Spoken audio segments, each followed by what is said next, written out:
y a mise à jour sur les opérations de la Banque mondiale pour le Burkina. Une revue à mi-parcours doit régler les objectifs sur ceux de la transition. Le Burkina a vaincu le ver de Guinée. La certification est à présent rendue officielle par l'Organisation mondiale de la santé. Et puis, cette année encore, il faudra compter avec, entre le déficit et la demande sans cesse croissante en énergie électrique, la Sonabel remet les délestages. Voilà donc qui fait la une de l'actualité en ce jour. Bonsoir, merci de nous suivre. Écho des audiences donc de la présidence du Faso pour commencer. C'est le chef des opérations de la Banque mondiale pour le Burkina qui a été reçu. Il est venu faire le point à mi-parcours des projets et programmes pour notre pays. Avant lui, il a été question de diplomatie, de coopération bilatérale avec l'Égypte précisément. Toutes les informations avec Ernest Kambiri.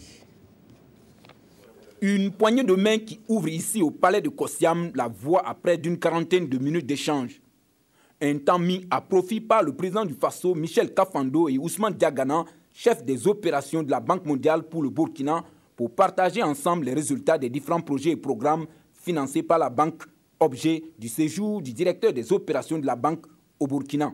Nous l'avons informé que nous sommes là pour procéder à une revue à mi-parcours de la stratégie de partenariat qui a été adoptée au mois de septembre 2013 dernier et d'essayer d'ajuster cette stratégie au regard des changements majeurs que le pays a connus dernièrement.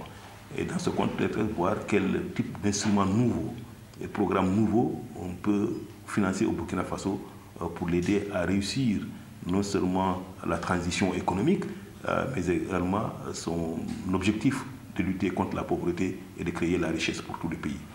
Quant à l'ambassadeur d'Égypte auprès du Burkina, il est porteur d'une invitation du président Al-Sisi à son homologue burkinabé pour prendre part à un sommet économique prévu du 13 au 15 mars prochain à Sharm el-Sheikh, et les échanges ont surtout porté sur la coopération bilatérale entre les deux pays.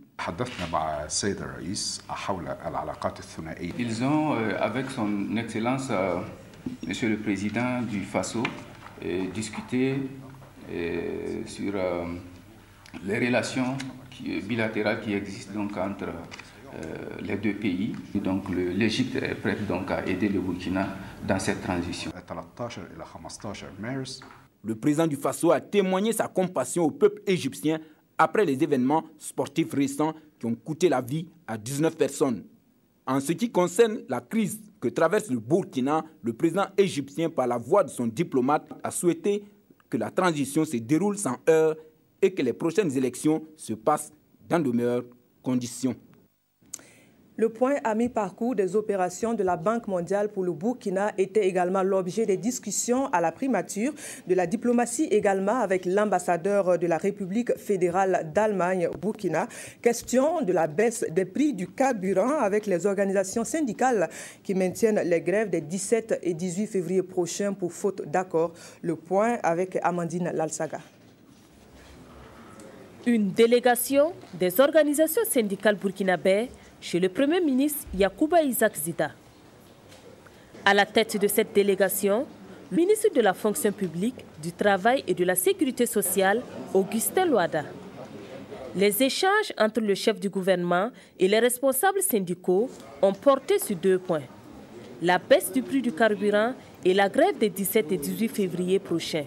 Après cette discussion-là, nous pensons que nous n'avons pas trouvé quelque chose de précis ou de concret pour nous.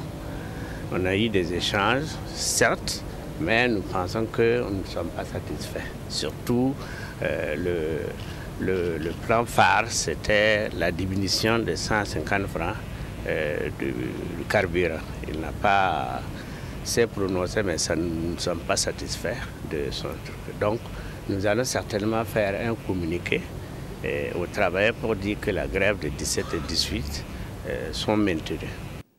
Une rencontre que le Premier ministre a souhaité instituer et en faire un rendez-vous mensuel. Avant les organisations syndicales, le chef du gouvernement a accordé une audience au directeur des opérations pour le Burkina Faso à la Banque mondiale. Yacouba Isaac Zida s'est également entretenu dans la matinée du 13 février 2015 avec l'ambassadeur de la République fédérale d'Allemagne au Burkina Faso.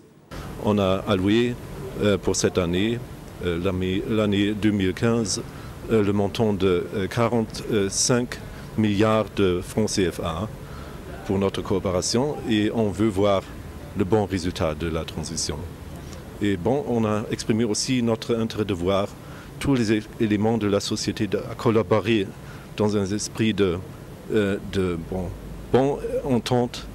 Et Dietrich Paul d'ajouter que le gouvernement burkinabé peut compter sur le soutien sans faille de la République fédérale d'Allemagne pour la bonne marche de la transition.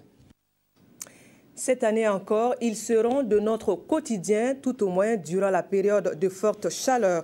Pour ne pas se brûler les mains, la nationale d'électricité jongle avec les délestages pour combler le gros déficit de 50 MW.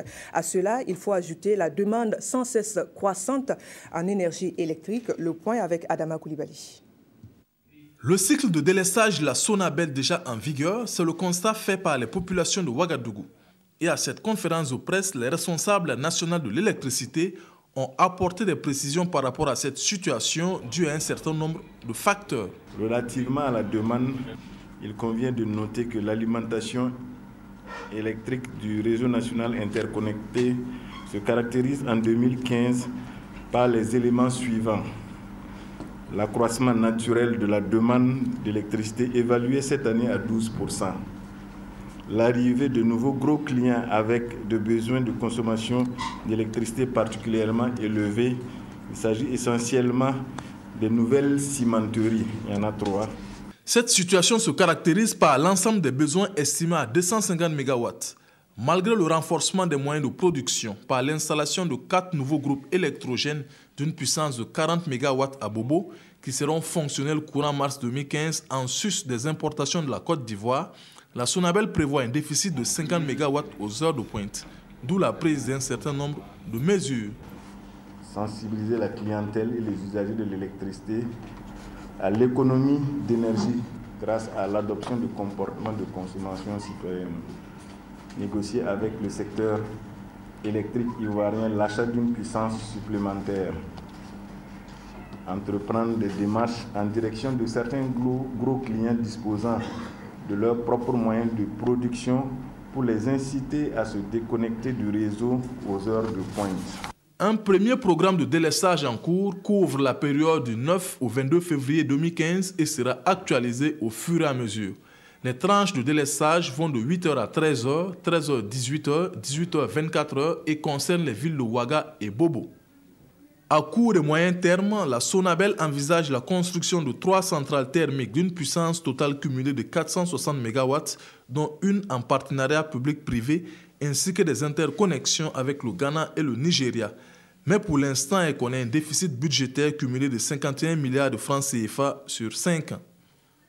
Elle doit donc trouver les moyens pour assurer la fourniture d'électricité à ses 500 000 abonnés, qui ne représentent que 16% du taux d'électrification du pays. Les délestages donc en attendant et puis en bref, le siège de l'UNIRPF a fait l'objet d'une tentative d'incendie criminel. L'information est confirmée par le président du parti, Maître Benewende Sankara, que Jérémy Koulibaly a joint au téléphone. Il explique qu'un cocktail Molotov a été jeté sur les locaux du parti SI aux 1200 logements de Ouagadougou aux environs de 3 h du matin. L'explosif n'a pas atteint sa cible. Aucun dégât n'a été enregistré. Toujours selon Maître Sankara, la gendarmerie a été alertée et a procédé à un constat vers 5 h du matin. Les jours à venir pourraient nous renseigner sur les suites de cette affaire. Et puis, cette affaire-ci est confirmée. Le Burkina a vaincu le ver de Guinée. L'Organisation mondiale de la santé vient de déclarer notre pays totalement libéré du mal. C'est donc à présent officiel, car voilà déjà près de 4 ans que l'information était sûre. Les précisions avec Lazare Pouya. Le Burkina Faso est libéré totalement du ver de Guinée, encore appelé dracunculose. C'est la principale information issue de ce point de presse qui a regroupé le staff du ministère de la Santé, les partenaires techniques et financiers et les hommes de médias. Signalé pour la première fois en 1963 dans un centre public de santé à Ouagadougou, cette maladie invalidante est aujourd'hui un vieux souvenir au Burkina, même si la notification de l'éradication du ver de Guinée a été annoncée en 2011. Sur la base des différents résultats enregistrés par notre pays, lors de sa 8e rencontre tenue à Genève du 29 novembre au 1er décembre 2011, la Commission internationale pour la certification de l'éradication de la drépanocytose a reconnu le territoire national de Burkina Faso libéré totalement du ver de Guinée, ratifiant du même coup la certification de l'éradication du ver de Guinée au Burkina Faso. Cela a d'ailleurs été signifié à notre ministre de la Santé à l'époque par la représentation de l'OMS dans notre pays le 7 décembre 2011. De plus de 42 000 cas recensés dans 2621 villages du Burkina en 1990, le nombre de cas du ver de Guinée a sensiblement baissé au fur et à mesure que la lutte prenait de l'ampleur. Un programme national a donc été adopté en 1992 avec pour mission d'éradiquer le ver de Guinée au Burkina Faso. Plusieurs actions ont été menées, notamment la lutte antivectorielle par la filtration de l'eau de boisson à l'aide de tamis filtres et l'approvisionnement en eau potable. Toute chose qui a permis d'aboutir aujourd'hui à l'éradication totale du ver de Guinée dans notre pays, l'OMS ayant joué son rôle en fournissant les moyens techniques et financiers. La suite pour nous, OMS, et pour notre partenaire au ministère de la Santé, c'est renforcer la surveillance au niveau, ce qu'on appelle la surveillance transfrontalière, c'est-à-dire les districts qui sont du côté du Mali. Il faut vraiment qu'on sache ce qui s'y passe de façon régulière pour que des cas importés ne viennent pas. Le témoignage appuyé du professeur Robert Guigamdé, président du comité technique national de pré-certification de l'éradication du ver de Guinée, a permis aux journalistes de mieux comprendre le processus d'éradication. Ce sont également ces travaux qui ont permis d'employer pour la première fois dans notre pays une méthode de lutte antivectorielle. Le Burkina a certes obtenu sa certification d'éradication du ver de Guinée, mais la vigilance est toujours de mise. Les populations, elles, sont invitées à boire toujours de l'eau potable. En santé toujours, comment va l'hôpital national Blaise Compaoré? C'est la Chine-Taïwan qui ausculte ainsi l'une de ses contributions dans le domaine de la santé au Burkina. C'est par une visite sur les lieux que la délégation conduite par le ministre des Affaires étrangères de l'ancienne île de Formose a fait le point avec Nathalie Nabaloum-Savadogo. L'hôpital national Blaise Compaoré, fruit de la coopération Burkina-Taïwan, a reçu ce jeudi le ministre des Affaires étrangères de la République de Chine-Taïwan.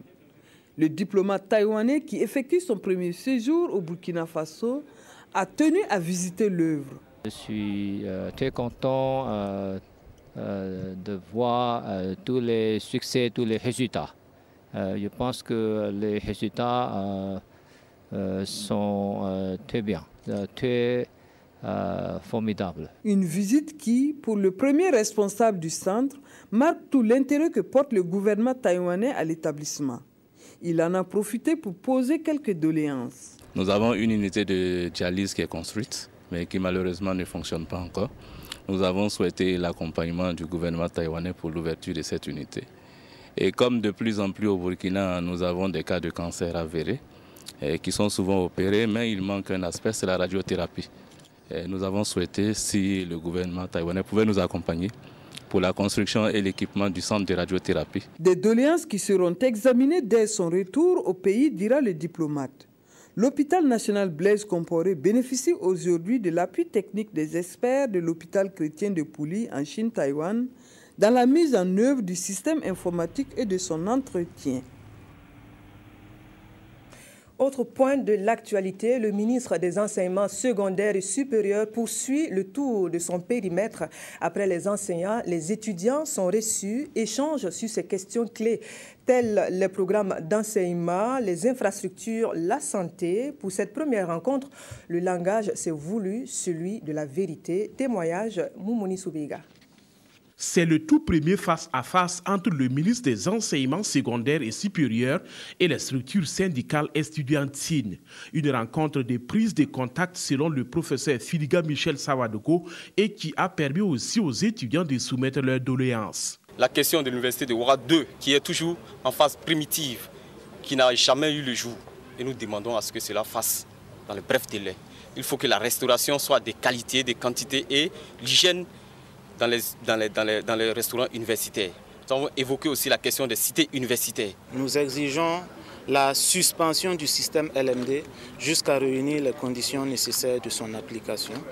Nous exigeons un recrutement en nombre suffisant d'enseignants et des enseignants de qualité. Nous exigeons aussi qu'on puisse retourner aux frais d'inscription d'avant 2001-2002, c'est-à-dire à des frais d'inscription de 7 500 francs.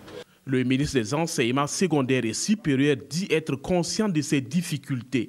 Pour le professeur Sawadgo, bien que le budget soit limité, son département va d'abord s'attaquer aux problèmes les plus urgents des étudiants. Tout le monde travaille à améliorer la situation des finances et ce sont ces finances-là qui permettront d'améliorer la situation des étudiants sur tous les plans, aussi bien en ce qui concerne la restauration, le transport, l'hébergement, la santé, mais aussi les accompagnements financiers, les bourses, le FONER, l'aide, et puis aussi l'amélioration du cadre des études. Ce qui me paraît vraiment pressant, vous savez que le CNU qui s'occupe des problèmes sociaux a 7 milliards de dettes que nous avons trouvées. Nous devons tous travailler à améliorer la situation. Avant les étudiants, le professeur Fidiga Michel Sawadgo a reçu les délégués syndicaux du personnel enseignant. À travers cette série de rencontres, le ministre Sawadgo entend s'imprégner des réalités du terrain dans l'optique de trouver ensemble les solutions aux problèmes qui minent les universités burkinabè.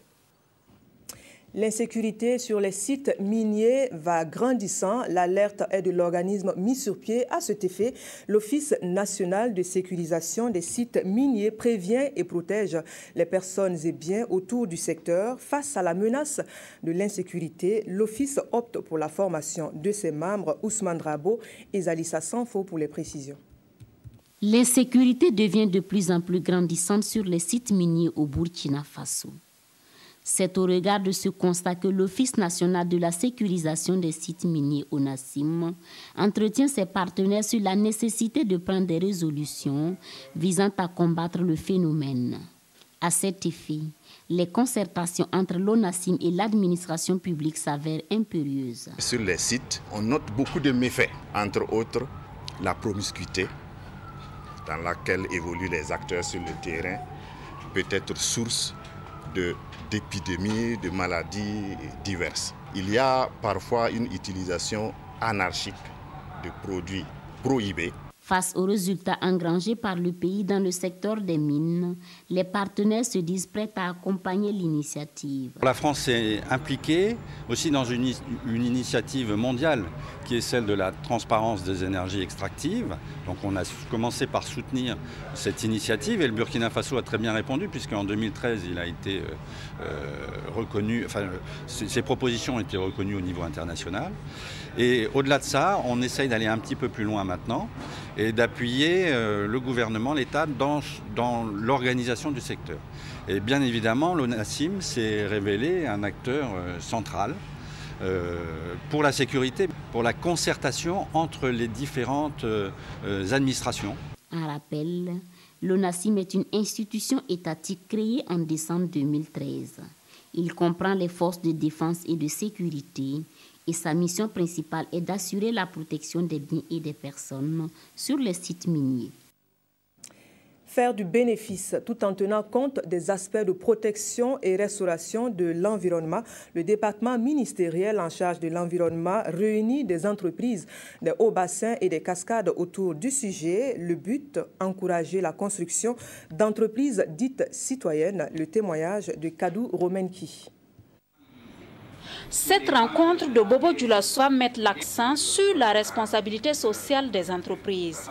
Responsabilité qui prend en compte une triple dimension, économique, sociale et environnementale, et qui permettra aux entreprises de devenir des entreprises dites citoyennes. Les entreprises dans leur mission doivent veiller à éviter de polluer ou de polluer moins et de prendre en compte les préoccupations des populations locales, notamment le renforcement des capacités ou maintenant des activités sociales comme une école, etc., pour leur permettre, en tout cas aux entreprises, de montrer qu'elles sont là non seulement pour gagner de l'argent, mais aussi qu'elles contribuent au développement des populations dans lesquelles ces entreprises s'exercent. Et autant, les entreprises doivent également veiller à la protection de l'environnement. Notre environnement est très pollué. Quand vous regardez un peu partout, je prends le cas des sachets plastiques. Quand vous regardez, il y en a partout. Ça, c'est une pollution. Et quand on vous dit le temps qu'un sachet plastique met dans la nature pour se dégrader, vous n'allez pas vous en revenir. Donc je pense, comme tout se trouve dans la nature, il faut très tôt s'engager à préserver cette nature afin en tout cas de promouvoir et de permettre aux populations de vivre sainement. La présente rencontre s'inscrit dans la composante information et plaidoyer de la deuxième phase de l'initiative Pauvreté-Environnement. L'objectif escompté est d'élaborer une feuille de route pour la mise en place de la responsabilité sociale des entreprises au Burkina Faso. Engagement civil, démocratie, droits humains, ce sont autant de valeurs auxquelles l'ambassade du Danemark au Burkina accorde de l'intérêt. La représentation diplomatique a mis en œuvre un programme sur ce volet en juin 2014, réuni avec des organisations de la société civile. Il s'agit de faire le bilan à mi-parcours en vue de réorienter aux besoins. Les précisions avec Draman Guéné. À l'ambassade du Danemark, l'heure est au bilan à mi-parcours du programme d'appui à la bonne gouvernance au Burkina Faso. Exécuté par 5 organisations de la société civile, le programme enregistre déjà des résultats encourageants. Nous avons eu beaucoup d'activités dans tout le territoire de Burkina et les organisations ont fait un grand travail avec leurs membres et les communautés. On a fait beaucoup de films dans le territoire, on a fait beaucoup de sensibilisation. Il y a la question de la lutte contre les dérives sécuritaires, notamment les actes de torture, etc., qui ont pu permettre à notre mouvement de contribuer à l'adoption d'une loi l'année dernière qui définit et réprime la torture ainsi que les pratiques assimilées à la torture. Mais il y a également d'autres actions du mouvement telles que la lutte contre l'impunité, notamment dans le cadre de l'affaire Norbert Zongo.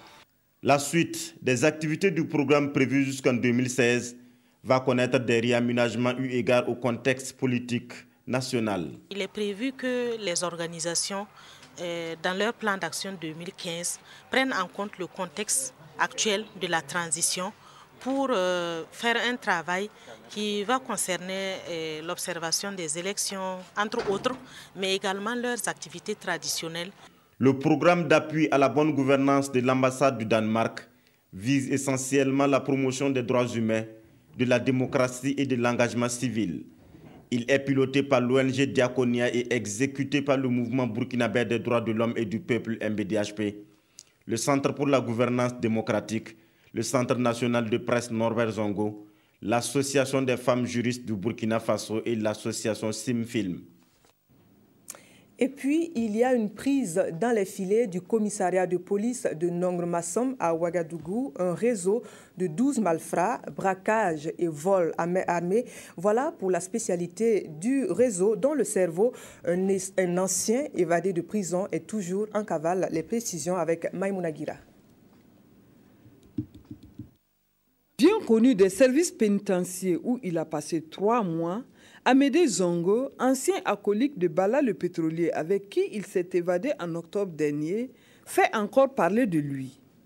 À la tête d'un nouveau réseau de gangs de 13 membres, spécialisés dans les braquages et le vol à main armée, Amédée Zongo et 12 de ses complices sont aujourd'hui entre les mains de la police. Le réseau a braqué une dame qu'ils ont suivie jusqu'à Cézelle. Alors donc, et là, c'est Zongo Amédée et un certain Traoré Wilfried, dit Willy. Pour ce braquage de la dame, le 2 février, c'était donc Zongo Amédée et Traoré Wilfried. Ils ont emporté son véhicule Mercedes que vous avez vu. Ils ont emporté son véhicule, son pistolet, ses 2 portables, son ordinateur portable, l'argent que sa fille a envoyé. Outre les 8 motos, il y a les 2 PA, les 2 pistolets qu'on a pris avec eux. Nous avons les 2 chargés. Ils vous hackent ou bien ils utilisent le PA. Quelques-unes de leurs victimes, ici représentées, se souviennent encore de leur calvaire. C'était le 13 janvier, aux environs de 22h30 et 23h. Je rentrais chez moi, après avoir déposé un ami. C'était vers le château d'eau dans le quartier Tanguay. Et en rentrant, j'ai rencontré 2 personnes. Ils m'ont intercepté. Il y a un qui a voulu m'assommer avec un goudin. Par la grâce de Dieu, j'ai évité. Je suis tombé avec la moto et par la suite, je me suis enfui. Et c'est là qu'ils ont pris la moto et ils sont partis. Ces récidivistes sont déférés devant le parquet. Quant à Wilfried Traoré, l'un des cerveaux du groupe, lui est toujours en cavale. La police appelle donc la population à plus de vigilance et à collaborer avec ses services pour mettre hors d'état de nuire ces partisans du gain facile. Et puis on fait l'actualité à travers le regard de nos confrères de la presse écrite. Evelyne Dabiré a fait le point. Suivez plutôt. L'ensemble des quotidiens de ce 13 février nous rappelle ce stress annuel qu'est le délestage. Et revoilà le programme de délestage, titre le journal Notre Temps. Pour la période de canicule qui s'annonce, tout sera comme avant, selon ce confrère pour qui, cette année encore, lorsque le mercure va monter et que le consommateur va changer son habitude de consommation, la nationale de l'électricité ne sera plus en mesure de satisfaire la demande dans les délais. Et certains de nos confrères chiffrent ce déficit. Pour une demande de 250 MW en 2015, la Sonabel ne pourra satisfaire que 200 MW, écrit le journal Le Quotidien. Et aujourd'hui, au FASO de déduire que ce déficit prévisionnel est de 50 MW pour 2015. L'observateur Palga ironise, en comparant le délestage nouveau au Beaujolais nouveau, ce vin de primeur mis en vente chaque année dans le monde entier le 3e jeudi de novembre, mais l'observateur nouveau, ou Palga, de préciser que la tradition du délestage s'explique par un déficit chronique de la Sonabel en avançant un chiffre de 63 milliards de francs CFA pour les 4 dernières années. Pour sortir de l'obscurité, l'éclaircie est apportée par Notre Temps qui fixe à l'horizon 2017, en citant le directeur général de la Sonabel, le temps qu'il faudra pour mettre un terme au délestage. Un autre point d'actualité qui a retenu l'attention de nos quotidiens, c'est le spécial printemps des partis et des présidentiables, selon les termes du journal Aujourd'hui au FASO, qui fait le point avec ses titres. Vincent Dabilgou cornaquera le NTD, Yak champion du UBN, CDP, Paramangan ou Cadré. Mais cette liste des présidentiables n'est pas exhaustive, car ce week-end et les jours à venir verront encore des présidentiables sortir du bois, écrit-il. Conviction partagée par le pays qui constate que le colonel Yacouba Ouedraogo est effectivement sorti du bois et avance à visage découvert selon le titre du quotidien. Le pays annonce qu'il a pris sa disponibilité de l'armée afin de se lancer dans la faune politique burkinabé. Et face aux candidatures de militaires à la présidentielle, le journal Le Quotidien s'exclame « Ainsi, il y a une vie après Blaise Compaoré ».